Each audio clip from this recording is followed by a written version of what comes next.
Hey, what the heck? How are you guys doing? I am well. I'm fine. Okay, good. Ladies and gentlemen, we are here.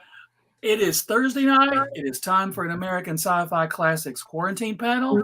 You have made the absolute correct choice in your viewing entertainment for the evening. What we're doing tonight is talking about the 30th anniversary of Bram Stoker's Dracula, the movie, not the book. It's a little older. But I did want to do something before I've actually forgot. Gary, is it weird? Can you believe I forgot something? I'm shocked. Shocked. This is my shocked face. I wanted to thank a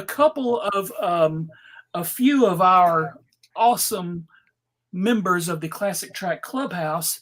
I've gotten mail in the past few weeks or months, and I wanted to first of all, Kevin Cafferty, a frequent panelist and a good buddy of ours, sent me this. It's hair. It's a Manimal poster. Oh, okay. There's the rest of it. There it is. Look at that. And that is delightful. It's going to have a place of honor in my little office. And a frequent front row audience member of ours, Kim C., sent me stickers. Oh, very nice. She also sent me a Manimal sticker. So that's 2 things of mail with 2 Manimal things. So you're 2 for 2. The sticker is on the other side of my computer. So that way the Therefore, general beyond public, anybody's reach. beyond anyone's reach. That way the general public, and by that I mean the general public who comes to my office, wink, wink, office, they're the only ones that are going to see it. But guys, thank you. If you want to send us stuff, we'll post the address. We'll post the mailing address. If you want to call us on the telephone, dadgummit, I'll post my phone number too. Again. You have posted it before. I have. I'll do it again. And you haven't learned. Okay. There's my phone number. Yes, and to Facebook user, right there, you are in the right place, and that is not Keith's fault. Our logo in the top right corner, that is me on purpose, ladies and gentlemen, Mr. George Hamilton from Love at First Bite. And he is the best tanned Dracula. See? Yes.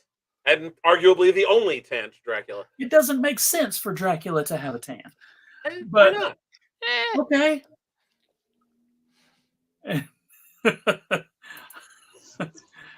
Hello, Tony Ann. I have cake. Yay, cake! Cake makes everything better. Cake makes everything so much better. But I did want to say, and thank Kim and Kevin for the gifts. And also, we love doing this thing every Thursday.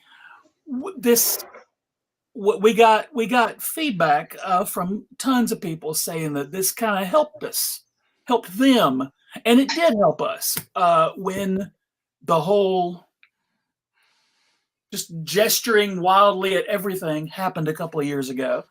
Mm-hmm. And we're going to keep doing it, and we're going to do more of it right now. Because we're just that insane. That is correct. Ladies and gentlemen, that is correct. Our prices are crazy. So first of all, let me introduce all of our Classic Track pals for tonight. First of all, one internet diagonally from me, Mr. Gary Mitchell. Greetings, salutations. Okay, that's all I and got. just greetings, just salutations, nothing else. And one internet south of me. Thank you for being here. Now he jumps in. Now he's thanking people. One internet south, Tony Ann, welcome. Hello. How is everyone? And one tonight? internet to the. Oh, now let her finish. You've just talked I right don't- over her, Joe. Shh. Who cares? Go ahead. Let me finish, please. Nope, moment's gone. I'll just enjoy my lovely beverage. But you do not drink wine. I Wine. do not. And one internet to my left. Stage right. How I don't. Is that right? Whatever. Anyway, Keith, I'm next to welcome. you. And I've got your cooties now. Hi, I'm Keith R. DeCandido. I write books and things. But I'm on this panel mainly because I actually focused on 19th century literature in college. And have actually edited an annotated edition of Bram Stoker's Dracula. I was the in-house editor for an annotated Dracula that Leonard Wolf put together. Wolf was one of the consultants on both this film and also on the Mary Shelley's Frankenstein that was done by Kenneth Branagh a couple years later. Oh, Nice. So you have legit cred. Yeah. And I worked. I was the in-house editor for both those, the Dracula and Frankenstein that we put out in the early '90s. And we also did put an anthology together called Bloodthirst, which we put out in 1997 because it was the 100th anniversary of Bram Stoker's Dracula. So it was a whole bunch of cool vampire stories. Yeah, I think the only cred I have is that I own the double monster feature of this movie and Mary Shelley's Frankenstein movie. It was like a nice little, one of those 2-packs you find at like Walmart or Target or something. Nice. And it has caused me great disdain for where to put it in my DVD collection, because do you put it under D for Dracula, or F for Frankenstein, or M for monster, or just some random place? Or B because the actual title is Bram Stoker's Dracula. So right, yeah, and I'm not. Or should it be S for Stoker if you're properly alphabetizing it? One should be careful with one stroker, but as Keith might say, put it under C for crap. Ouch. And that's exactly where it went. No, I'm kidding. We have it with all of the other things where there's like 4 or 5 of them. But S for spooky could have been good, or if I did like a horror section or something, or really bad movie section, that might be good. Ouch! Oh my God! So, okay, so we're getting conflicting reports on the quality of Bram Stoker's Dracula. So let's go ahead. Let's start with Keith. Bram Stoker's Dracula, the movie. What the heck? That was pretty much my response when it came out. There are a number of. It's always scary to me when somebody tries to show how legit an adaptation it is by adding the author's name to the title. Although, interestingly enough, some research I did prior to doing this, there is a rumor that the reason they called it Bram Stoker's Dracula was because Universal Pictures would have sued them if they called it Dracula, because for some reason they had the exclusive. I don't know if this is true or not. Having said that, it sounds true. Yeah, it certainly sounds like the sort of thing that would happen in Hollywood. Having said that, it only bears a passing resemblance to what Bram Stoker wrote, starting with the fact that Stoker didn't explicitly say that Dracula was Vlad Tepes, the Romanian crazy person, and whereas the movie made that very explicit. And the movie also borrowed a lot from Nosferatu. Yeah. And the problem I have with that specifically is that Nosferatu was an unauthorized adaptation of Bram Stoker's novel. It was done without the permission of Bram Stoker, who was still alive at the time. And so, if you're going to call yourself Bram Stoker's Dracula, perhaps using as an influence the movie that stole from him is not the best idea. And all right, so but there's one other thing I want to mention, and then I will shut up. At least temporarily. I doubt that. Lie. Is one of the features that made the novel unique is that it was an epistolary novel. Everything was a diary entry, a letter, or a recording of some sort, a wax recording made by Jack Seward or something. I will give Coppola credit for trying to ape that structure, but it really didn't work. And I think they would have been better off just not doing it at all. The voiceovers just didn't work, especially when they were being done by either Keanu Reeves or Winona Ryder, and their incredibly disappearing British accents. All right, so talk to us then. Let's get some groundwork on the book itself. Like, if someone has been living in a bat cave for all of their life and has never heard of Bram Stoker's Dracula, Keith, what would you give them as the... Well, if they're in a bat cave, they should have heard of it because they're bats. And it's about I them. mean, Exactly. But and Tony, I'm shaking your head. Yes. But it's a Victorian novel, and that's a very important part of it because Bram Stoker was inspired by a lot of different vampire legends because pretty much every culture has some sort of folklore about creatures who suck the blood or the life out of people. Stoker took a bunch of those and mushed them together into the vampire Dracula, which was particularly based on some other 19th century works, including stuff by J. Sheridan Le Fanu, by John Polidori, and a few others who had done vampire stories already in the past, in the earlier part of the 19th century, and as well as the legend of I mentioned before, Vlad Tepes, who was a warlord in Eastern Europe in medieval times. And the story of Dracula is about vampirism, and pretty much all of the cliches about vampires that we now have come from this book. Mm-hmm. The idea that they are vulnerable to crosses, the idea that they are stronger at night, the idea that they can turn into other creatures, the idea that they can mesmerize, all of that. Some of that is based in the existing folklore, but Stoker was one of the first to codify a lot of it. It was also, as I said, an epistolary novel, so all the story is told from the point of view of different characters in either diaries or letters or recordings. And it was an allegory for Victorian repression.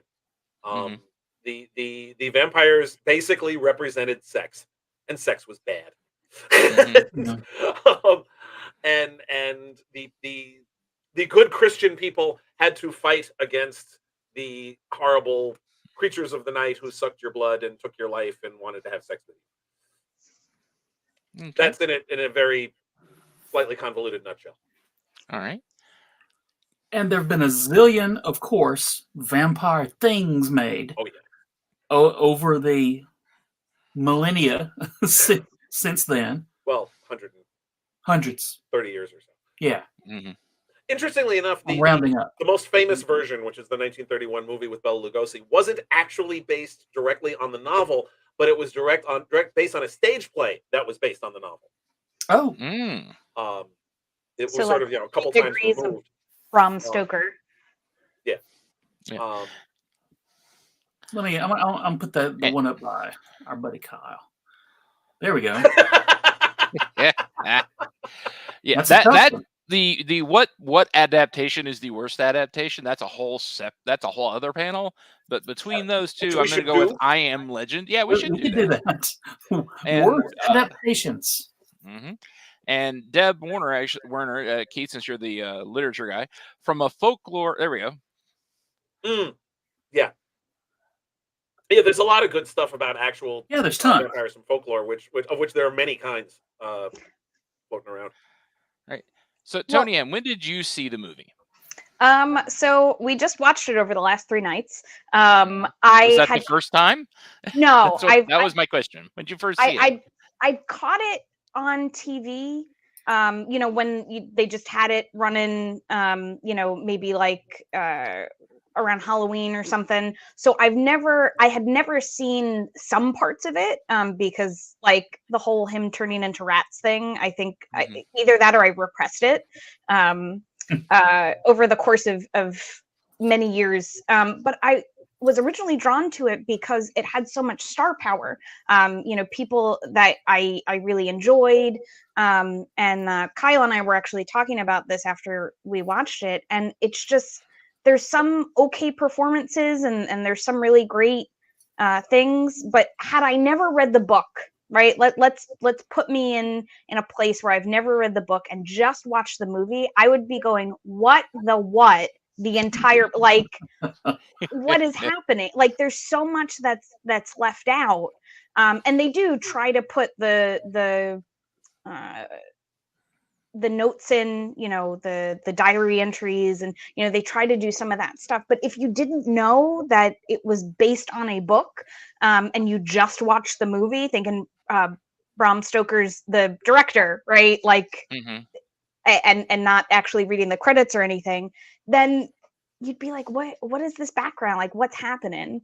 And I sort of felt like that rewatching it all these years later, like, okay, I've read the book and I've watched the movie, and some of this still seems confusing to me. And some of it still also seems awful.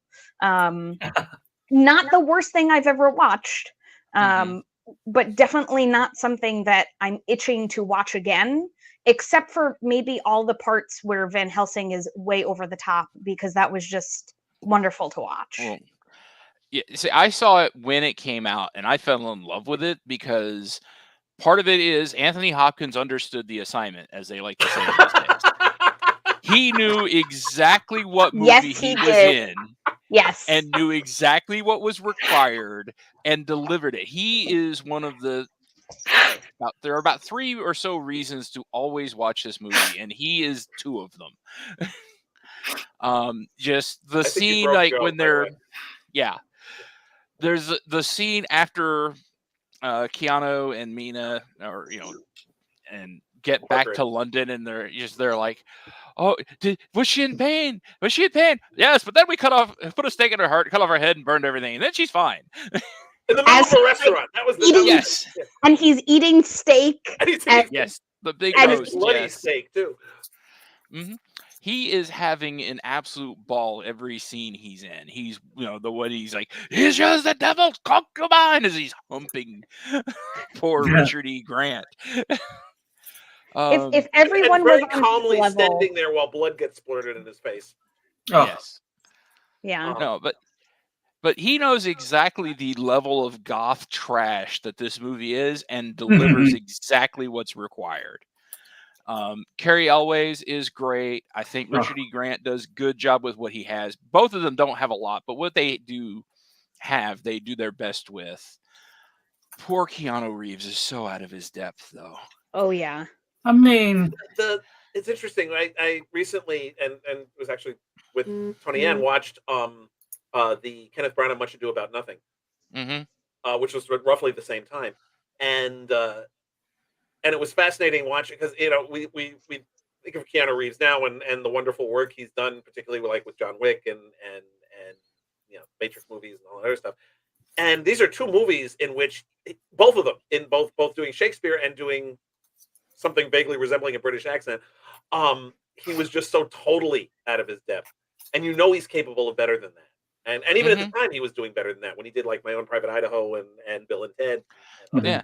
And so I wonder how much of it is the director, how much of it was just the material, or who knows. But well, I'd be willing to blame the director, at least to some extent, because his was far from the only crappy performance in the movie. I will disagree with you loudly about Cary Elwes.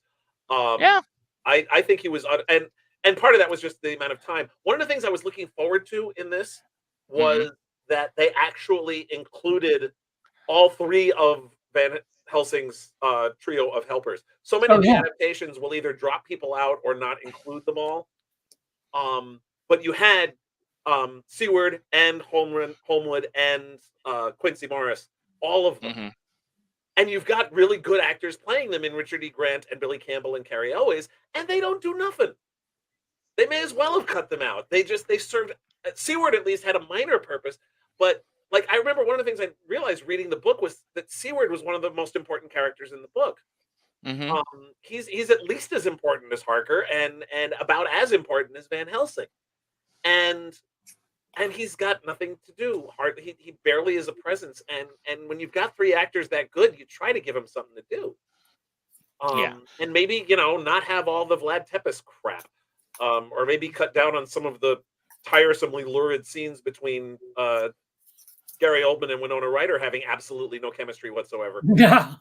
You see, I'm gonna have to disagree with you there. And Gary Oldman, this was his. I don't want to call it his breakout role because he'd done Sid and Nancy before this, but this I think the movie Sid and where Nancy was definitely his breakout role. But I think this is the movie that most everybody went, this Gary Oldman guy. He's got the goods. Oh yeah, no, and he was great.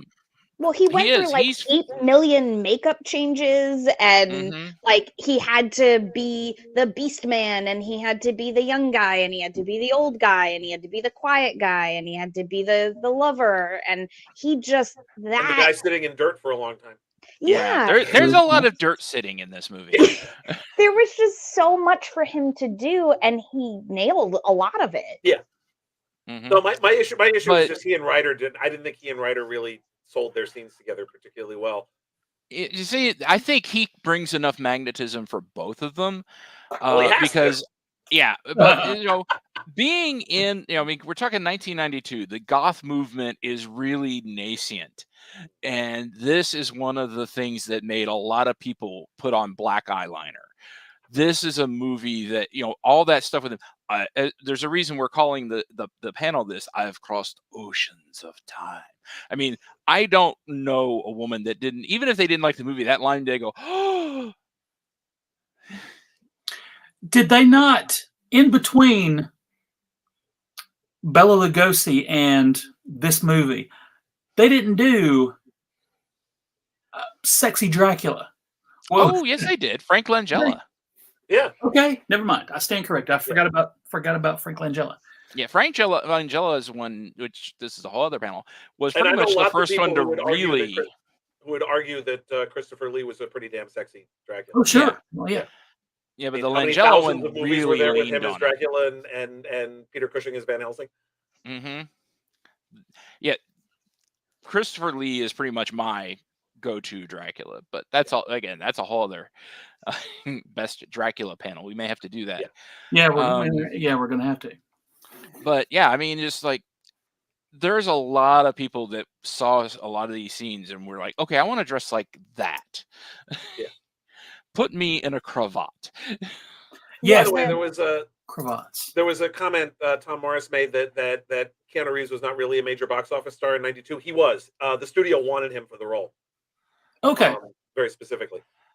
Yeah, because he'd done Bill and Ted. He'd done, like you said, My Own Private Idaho.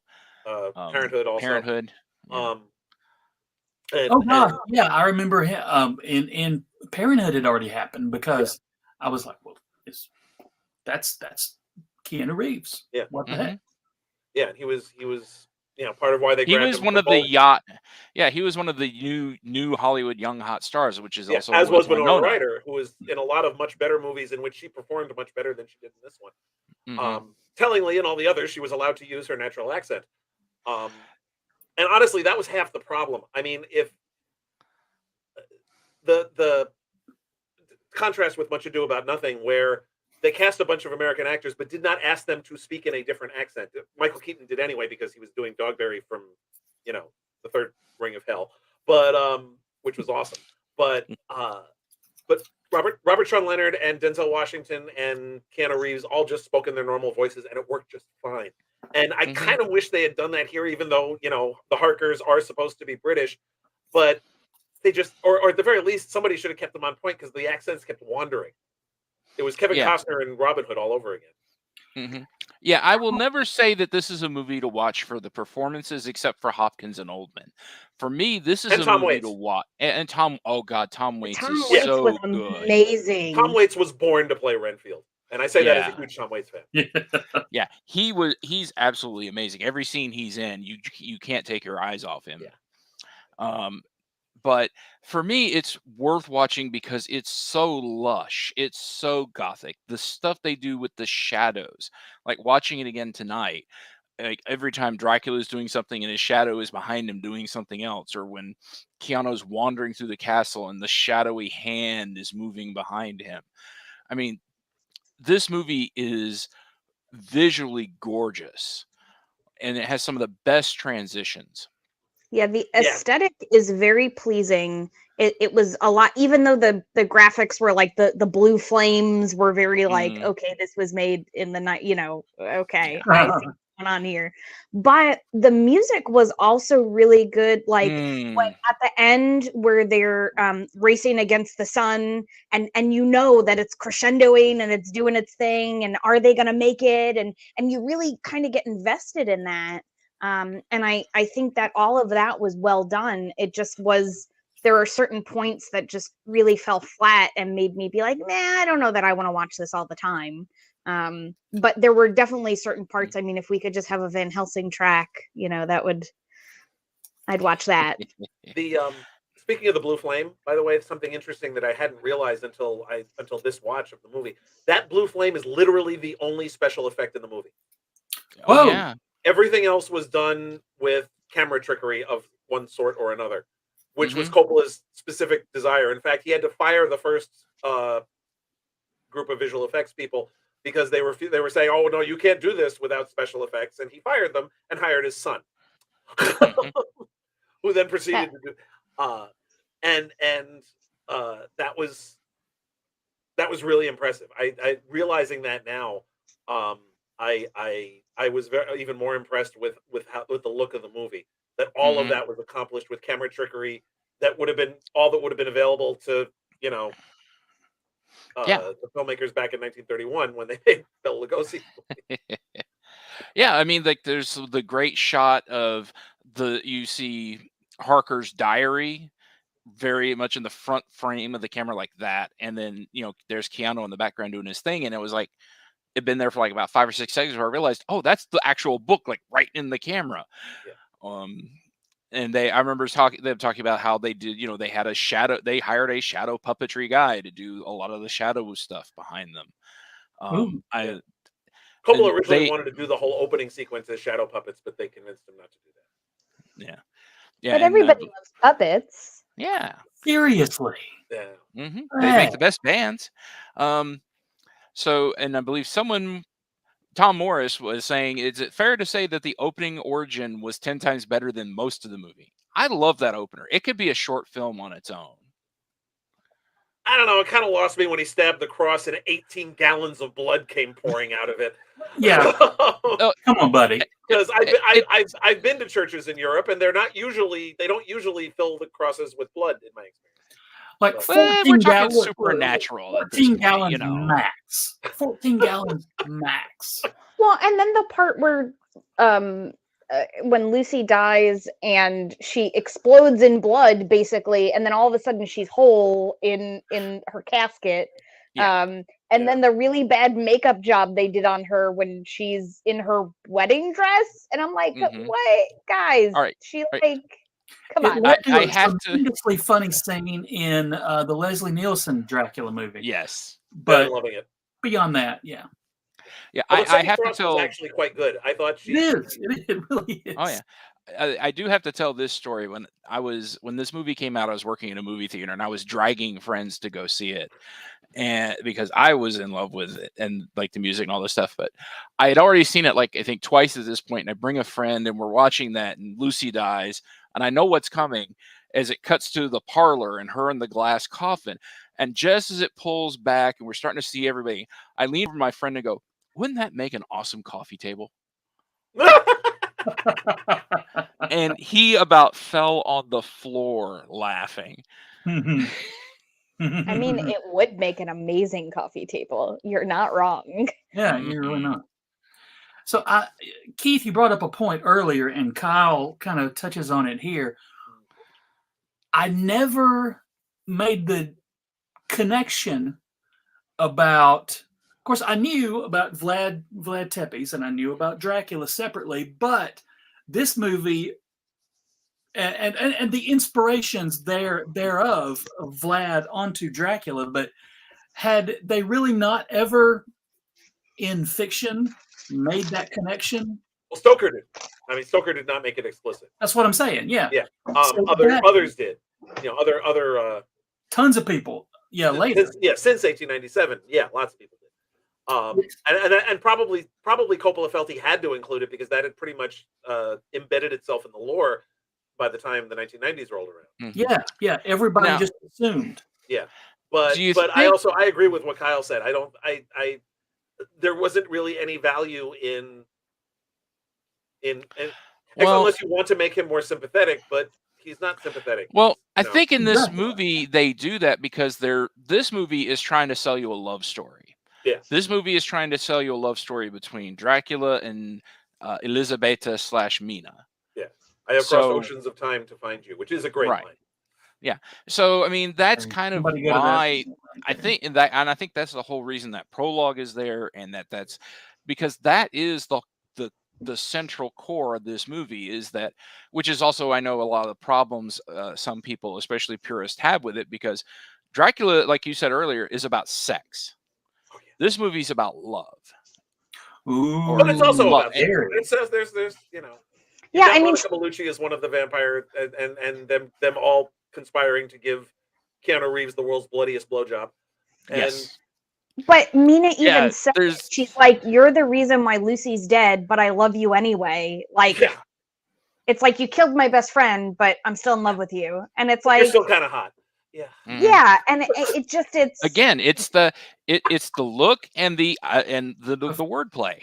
I've had that conversation in college. Well, you Yeah. never mind. But You know, and this is one thing. I mean, and normally I'm not as fussy about perfect fidelity to the source material. But if you're going to call yourself Bram Stoker's Dracula, then you get held to a higher standard. That's kind of the thing. If You're inviting the comparison. there are millions of things called Dracula. This was the first one, except for the original one, that calls itself Bram Stoker's Dracula. Right. And in particular, one of the things that didn't translate very well, to my mind, was the struggle that Mina went through. Mm. In the movie, it comes across as contradictory, that she can't make it. Like, on the one hand, you killed my like Tony Ann just said, you killed my best friend, but I love you. And while you have to kill me when I turn into a vampire, and please turn me into a vampire. The novel made that work better because we got into Mina's head to a degree that a movie really has a harder time doing. Mhm. And if they had more time to spend with Mina, it might have worked better. Or, maybe if it had been a more nuanced performance that Ryder gave, I don't know. But it didn't work as well in movie form as it did in the book. And it's not like they didn't So have is the being time. menaced by a cat, I think. Yeah, and it's not like they didn't have the Hi, time. It's a kitty. 2-hour movie. It's Yeah. not, they could have trimmed some other things, but I think they were kind of caught in a push-pull of, we want to be faithful to the source material, so we're going to include everybody, but we want to sell this love story to make it different, so we have to include this stuff, and everything got shortchanged. Yeah. And as Jessica pointed out to me just a second ago off screen, it's also a movie about grief and not being able to let go. Yeah. I mean, that's one thing that the prologue did add, was that Dracula was still pining for Elizabeth. And that's the other. I have so little patience with the look-alike from another time thing. Yeah. That is a plot device that never fails to make me roll my eyes. What was and it was old 30 years ago. What was the first one that did that? Was it always a vampire movie that did that? No, there have been other stories that have done that, where the person looks like their long lost love, and the same actor plays both of them. It's a pretty old trope, but a pretty dumb one too. And on top of that, they had Anthony Hopkins playing the priest that tried. At the very beginning. At the very beginning too, and it's like, really, we're gonna do that? I had actually forgotten that until I watched it again in prep for this panel, and I was like, oh God, why? Yeah. Why? And Tom Morris, yes, the movie, that was the same year Aladdin came out. Aladdin, Toys, this movie. I worked at a movie theater, and we had a loop of coming soon trailers, and so that's why I know this for a fact, because those 3 trailers were like Toys, Aladdin, Dracula. I forget the others, but those 3 stuck. Toys stuck. Mm-hmm. Well, it was Robin Williams in a green field riffing for 3 minutes. That is true. Yeah. hard to forget that. Yeah. Well, what when you first saw it until when you've recently seen it, did you forget things that you liked more the first time you saw it, or vice versa? I will definitely say I really resonated with Gary Oldman and Anthony Hopkins' performance a lot more now, having seen them in more things, Sure. and I appreciated their performances more. I had forgotten how bad Keanu Reeves really was, because he was just so soft spoken. And I think that was the same in Much Ado About Nothing. He was just very he didn't get to be like, yeah, dude, and you know, and I think that was part of the problem. But I had definitely forgotten how like gory some of the parts were at the end, and I think a lot of that is I'm not really into horror as much, and so just the spraying of blood and the did not really do it for me. And rewatching it over dinner the last few nights was maybe a poor choice on my my that end. might have been. So, but thankfully I get to look away, and Kyle gets to tell me when I look back at the screen occasionally. But it still looked as for it being 35 years. I think that some of it still looked really real, and I thought that would age poorly. The blood spattering and all of that, and it still looked pretty gruesome. And so I give it credit for that, especially with, as Keith said, there were not any special effects other than the blue flame of death or something. So Also found on GeoCities homepages at the time. Yes. What about you, Keith? I had forgotten. I remembered how good Tom Waits was and how gloriously over the top Anthony Hopkins was. I had completely forgotten how good Sadie Frost was. She was as good as Winona Ryder was not so good. And Lucy's a tough part because that she needs to be both unsympathetic and sympathetic at the same time. She's the wanton young woman who is going for pleasure over what's proper and gets punished for it, which was a big trope in the 1890s. Yeah. And she pulled it off very nicely, I thought. Well, there's that scene where she's like, introducing all the, oh my love, and then she wears that gorgeous red, outfit to bed, and, right. and then, bad things. And then after that, everything's more diminished. She loses all her color and she's only in bed. And so she has to use her body language, and, she can't use her body. She can only use her acting skills at that point, and it was really good. I enjoyed that for sure. Yeah, and for me, it's like I had forgotten how much nudity there was. We see quite a lot of her. I had no trouble remembering Yeah, that. Encyclopedic remembering. But yeah, this is for me mainly it's like my mouth shut.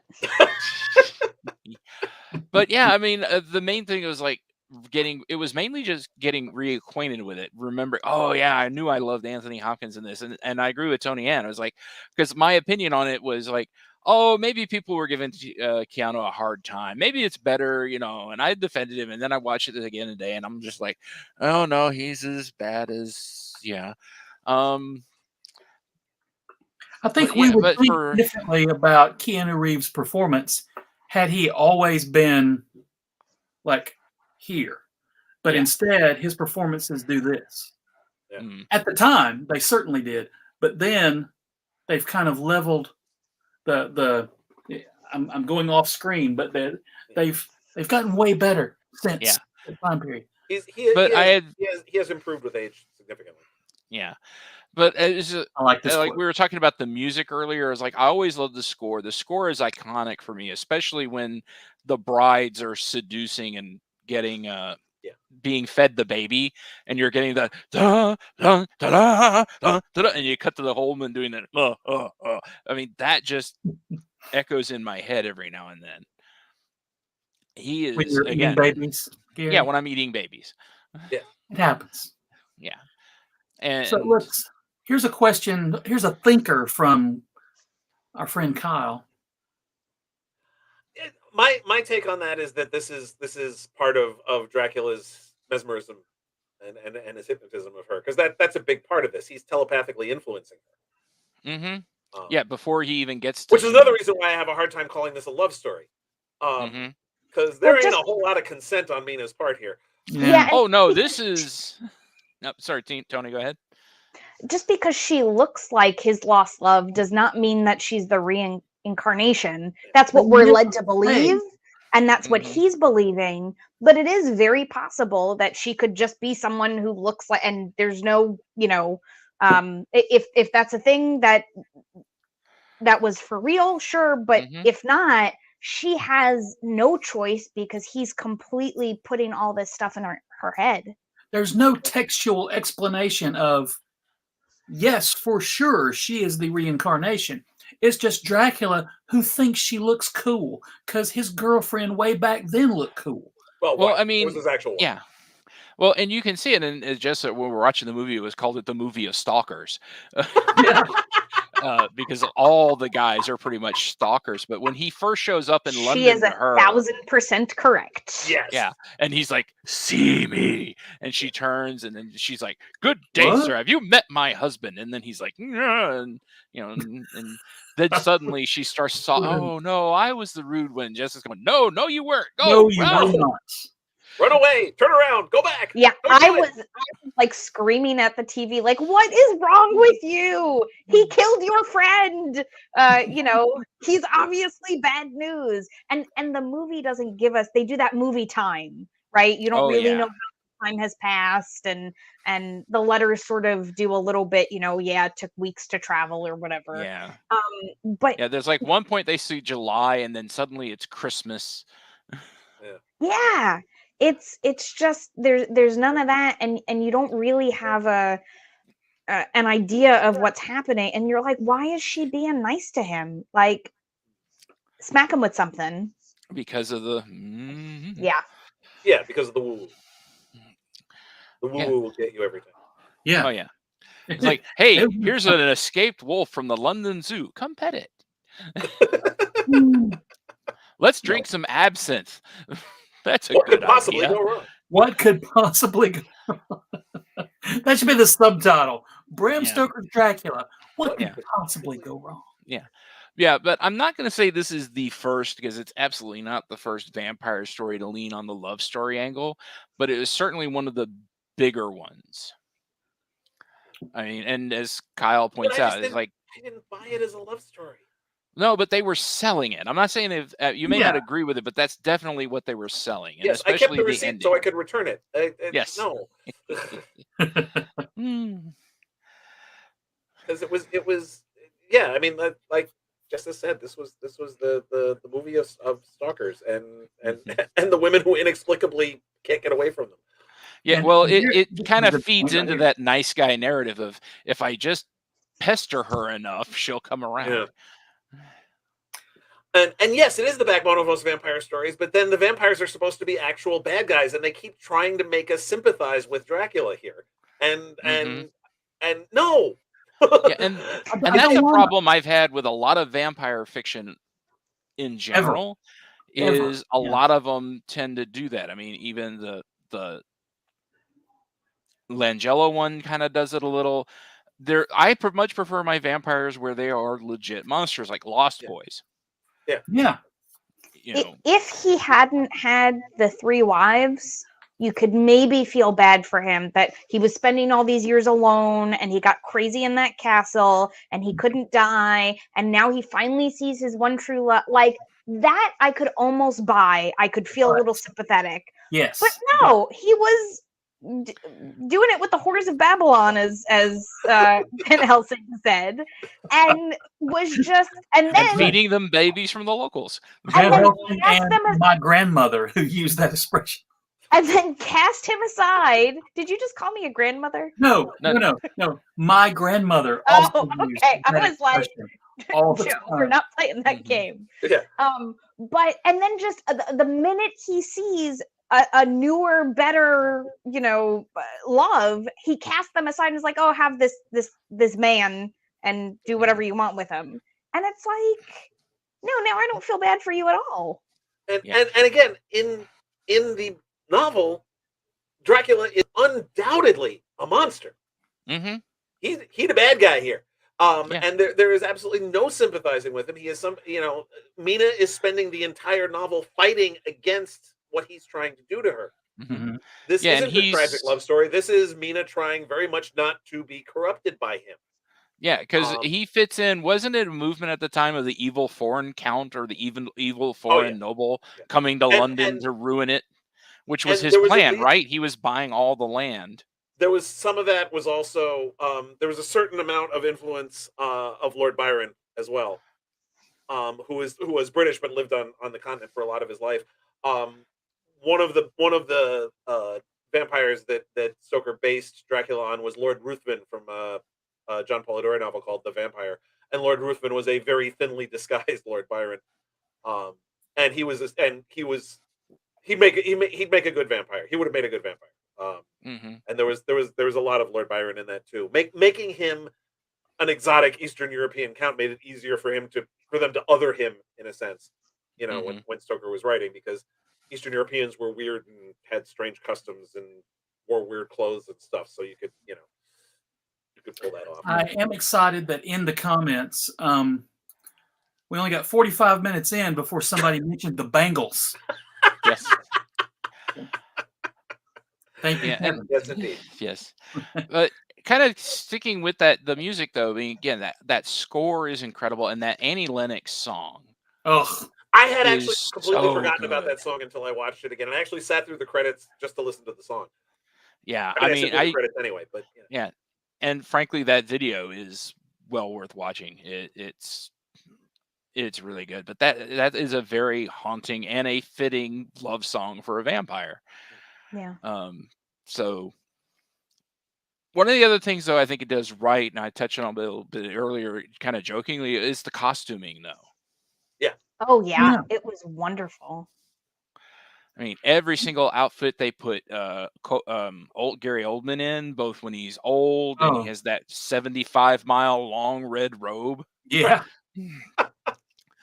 Or all of his different outfits when he's the prince. I mean, I know a lot of people who went, that's how I'm going to dress for the rest of my life.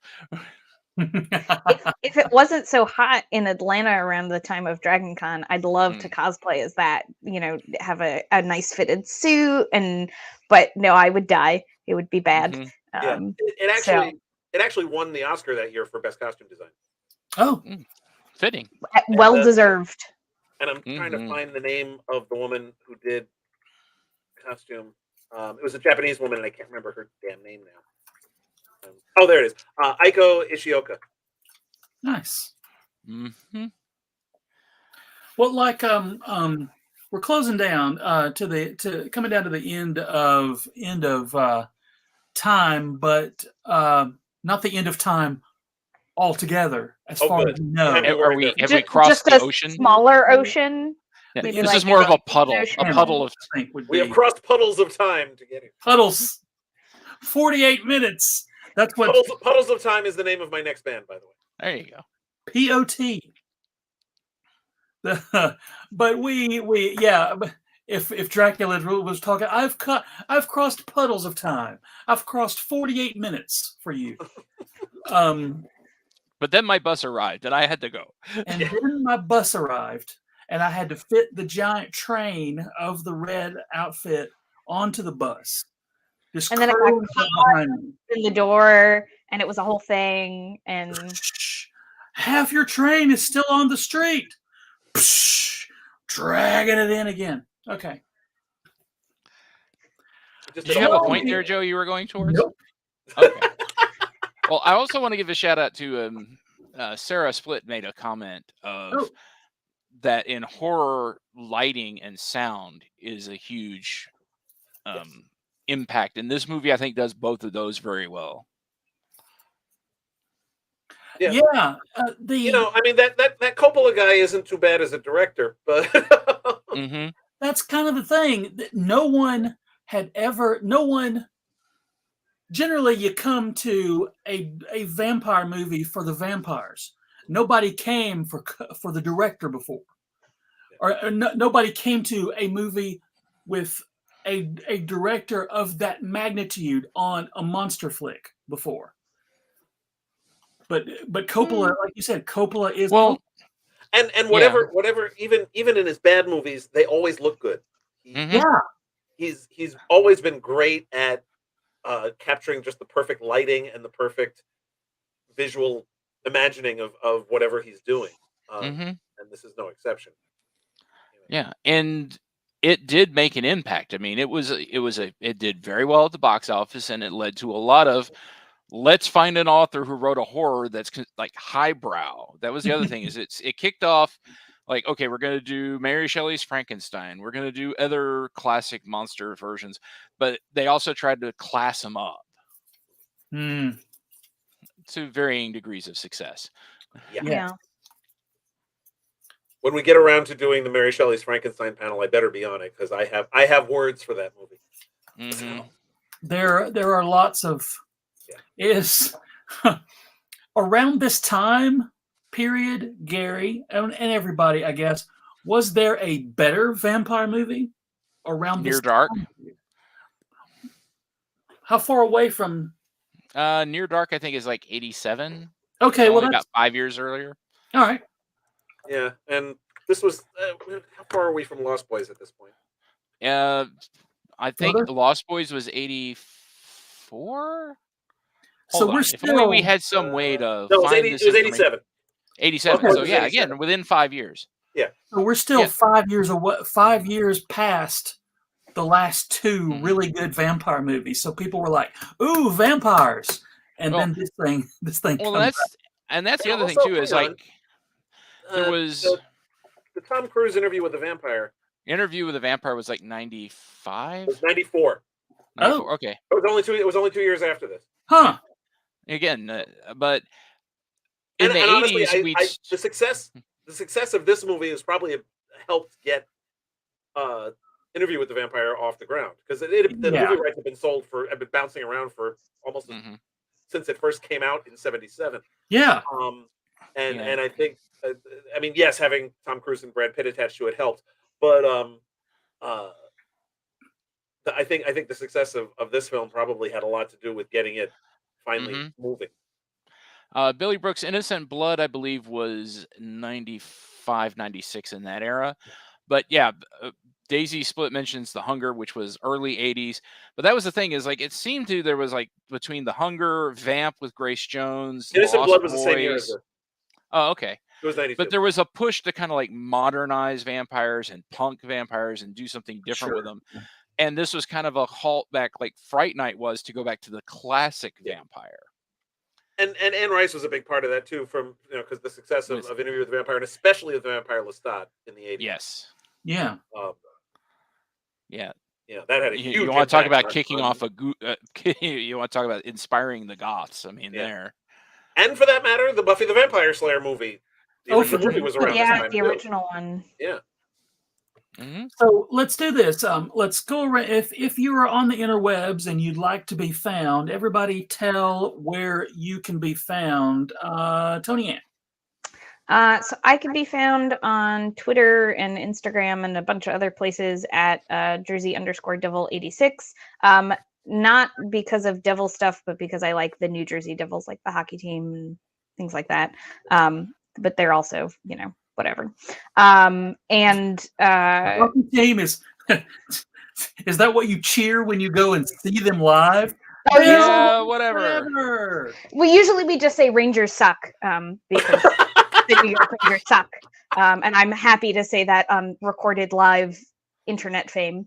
But I can also be found on thegeekydevil.com, where I actually wrote a post. I'd taken a short hiatus because life sucks.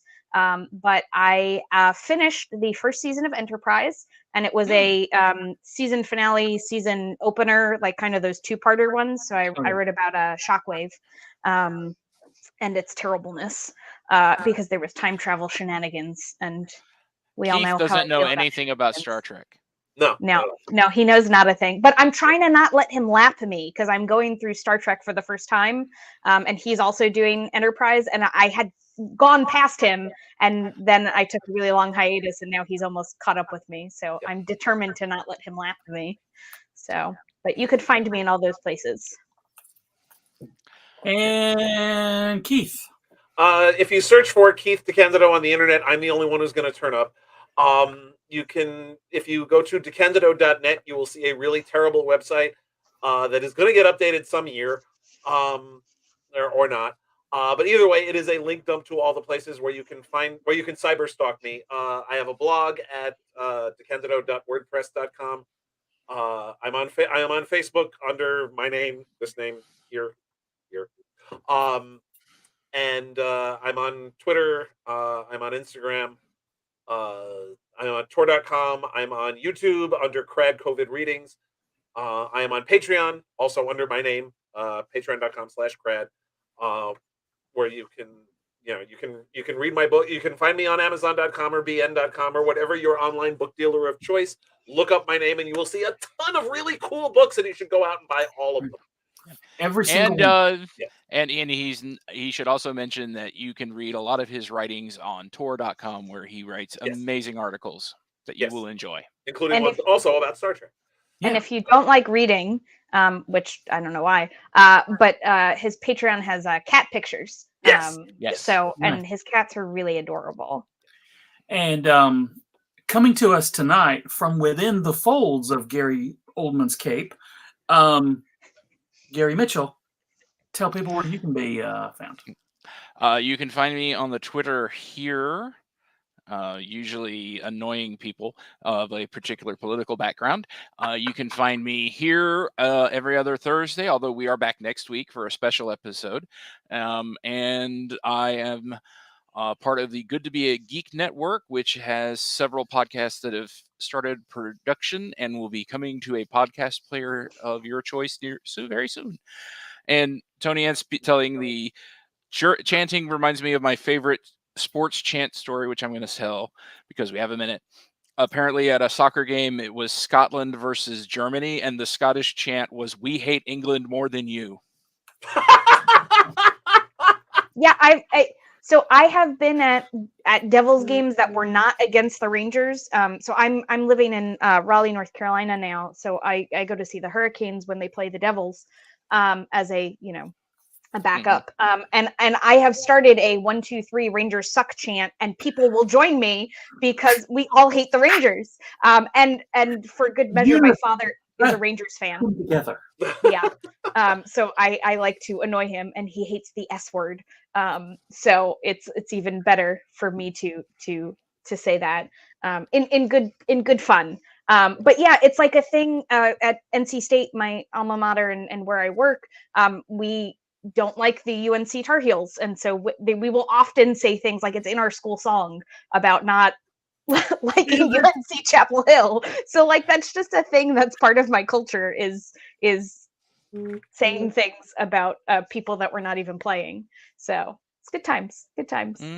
I love the notion of in the alma mater put in the team you hate.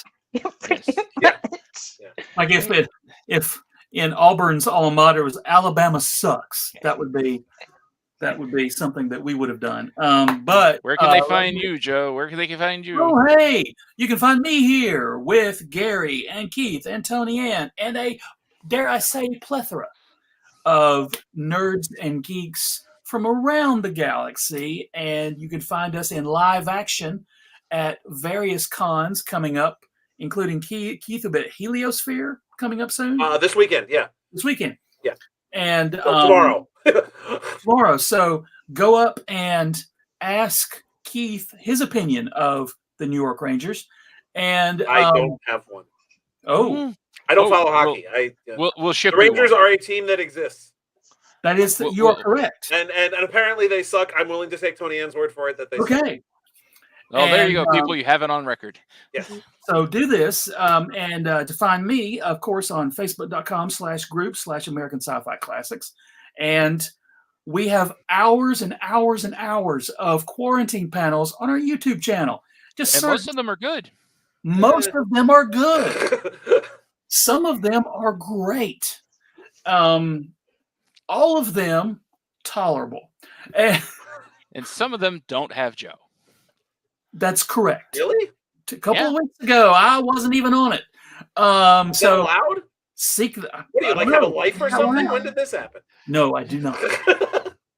But in addition to this, if you happen to be on the internet at some point, look for Spartan Pro Wrestling. I'm the ring announcer at a pro wrestling show. It's the best job. But also, I do nerdy things. And so find me at those things. And we will see you, as Gary pointed out, next week when our topic is going to be the anniversary of the wonderful star-studded, in that it has a one stud star Shaq steel. We're all going to learn Shaq Fu in the next week so that we can discuss steel properly. And we will see you then, where Gary Mitchell will say, "That's not the hammer he's talking about." I didn't ban you at any point. Didn't drop you at any point during this call, and here we are at the very end. And